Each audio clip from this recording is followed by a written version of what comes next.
Myself, Mr. Sunil Datta N. Kulkarni, Assistant Professor, Department of Mechanical Engineering, Walchand Institute of Technology, Solapur. Today I am going to deliver a video session on ideal vapor compression system. At the end of this video session, students will be able to explain ideal vapor compression cycle and students will be able to analyze the vapor compression cycle.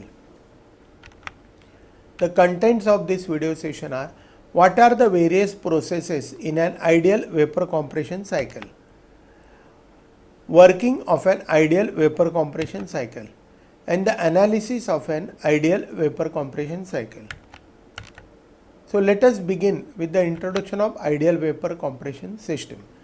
The standard single stage saturated vapor compression refrigeration system consists of following four processes. Now when we talk about the vapor compression system, it will have four processes. Process 1 to 2, isentropic compression of saturated vapor in the compressor. Process 2 to 3, isobaric or constant pressure heat rejection in the condenser. Process 3 to 4, isenthalpic expansion of saturated liquid in an expansion device, which is also called as a throttling device. And last process 4 to 1 is isobaric heat extraction or heat absorption in the evaporator.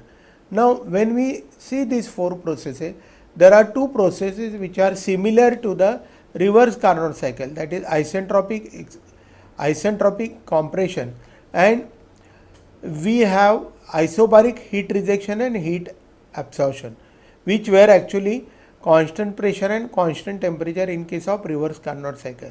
However, the isentropic expansion is replaced by isenthalpic, that is enthalpy constant remains constant during this throttling process.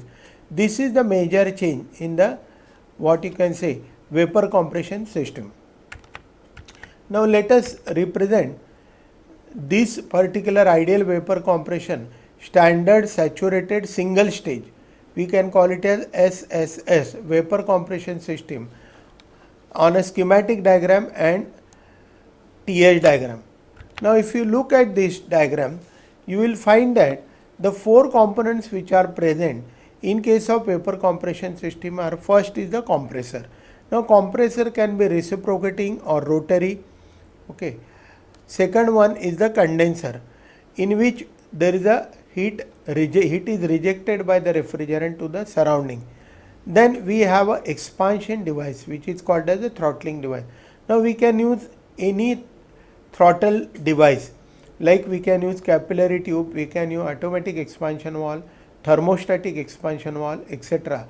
for reducing or expanding the liquid refrigerant coming out of the condenser to the required evaporator pressure. So the function of this expansion valve is to expand the high pressure, high temperature liquid to the low pressure, low temperature liquid. And then we have the evaporator, in which the refrigerant liquid will absorb the heat from the confined space to produce the cooling in the confined space. So these are the major four components. Now if we see on the TA diagram, we will understand how to show the processes on TA diagram. So let us start with the point 1. Now in case of ideal vapor compression cycle or system, the point 1 lies on the saturated vapor line. That is, at the beginning of compression we have a dry vapor, whereas in case of reverse Carnot cycle it was a wet compression. So this wet compression, if we consider like this, is replaced by now dry compression. So vapor is dry before compression, and at the end of compression it becomes superheated. Now this is isentropic compression process 1 to 2. Now at the end of compression, this superheated vapor will go to the condenser. Initially it is desuperheated and brought to the saturation condensing temperature. Now then it will undergo the phase change, and at the end of condensation in the condenser we are getting saturated liquid. So here point 3 we have a saturated liquid, which then expands in the throttle device. So in reverse Carnot cycle there was a turbine, but because turbine work is very small, and it is uneconomical. Therefore, the turbine is replaced by small low cost expansion device in case of ideal vapor compression system. But now this process is not isentropic. Here the enthalpy will remain constant because it is isenthalpic process. If you apply the steady flow energy equation to the throttling process, we get that enthalpy before and after expansion is same. So H3 is equal to H4. So this is the TI diagram. Now let us see the same cycle again on in a different manner. So this is again a TI diagram which I have shown you. 1 to 2 isentropic compression, then 2 to 3 is the condensation. So initially there is a de-superheating and then phase change. At point 3 we are getting saturated liquid, and 3 to 4 is the isenthalpic expansion. Now due to replacement of isentropic expansion, that is turbine, by a small device, there is a decrease in the heat absorbed. So there is refrigerating effect will reduce by this much amount in case of ideal vapor compression system, as well as the work of compression is more because the vapor at the end of compression is superheated. So enthalpy H2 will be more compared to the reverse Carnot cycle. So compression work is also more. Therefore, if we see the COP, then COP of ideal vapor compression cycle will be less than reverse Carnot cycle. Now it is general practice to represent this ideal vapor compression cycle on pressure enthalpy diagram. The reason is very simple.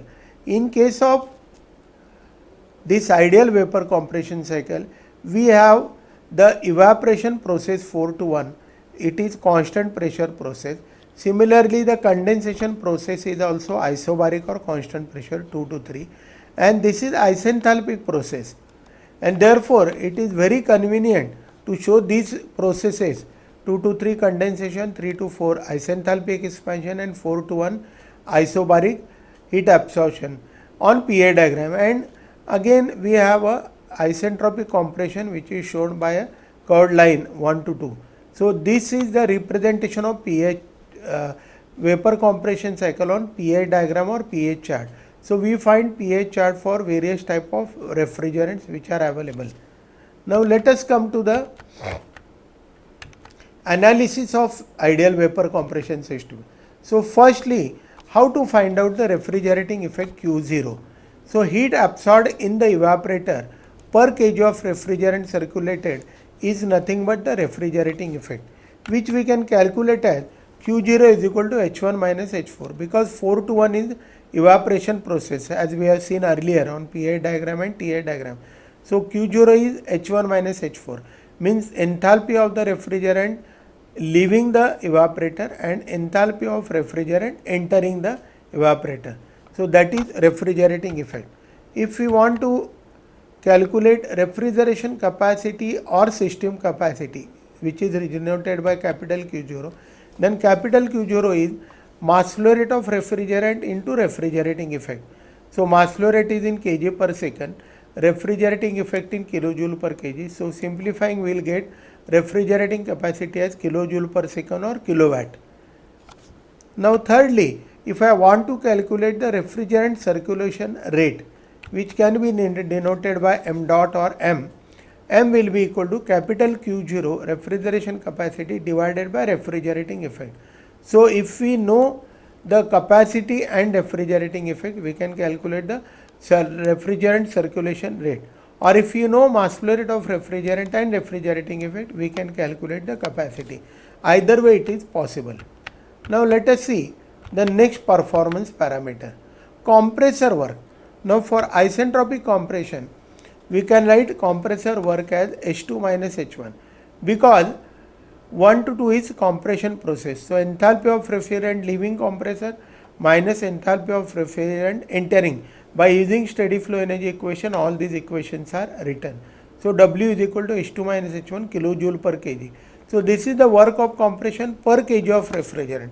But if I want to calculate power required to run the compressor, then I have to write P is equal to mass flow rate of refrigerant into compressor work H2 minus H1. So I will get power in kilojoule per second or kilowatt. Now heat rejected in the condenser QR. So heat rejected by using first law will be equal to the summation of refrigerating effect plus work of compression. But refrigerating effect is H1 minus H4 and work of compression is H2 minus H1, which we have already seen. So if you simplify, H1 gets cancelled and we get the heat rejected as H2 minus H4. But because 3 to 4 is isenthalpic process, H4 is equal to H3. So we can write directly the heat rejected in condenser as H2 minus H3 kilojoule per kg.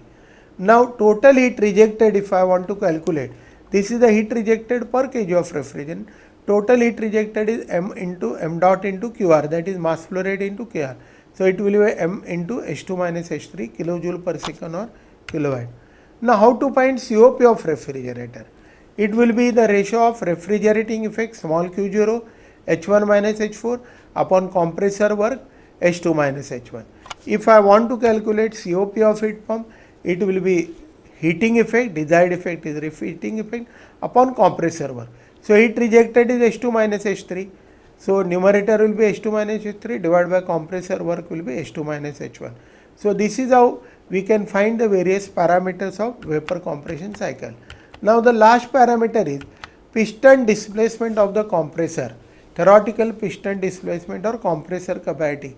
It is given by V theoretical is equal to m into small v1, where m is the mass flow rate of refrigerant and small v1 is specific volume of the refrigerant entering the compressor. It is given in meter cube per second. So where v1 is specific volume of refrigerant at the suction to the compressor. But if eta V is volumetric efficiency of compressor, actual piston displacement is given by Vp is equal to theoretical piston displacement upon volumetric efficiency. So it will be mv1 divided by eta V. These are the references. Thank you.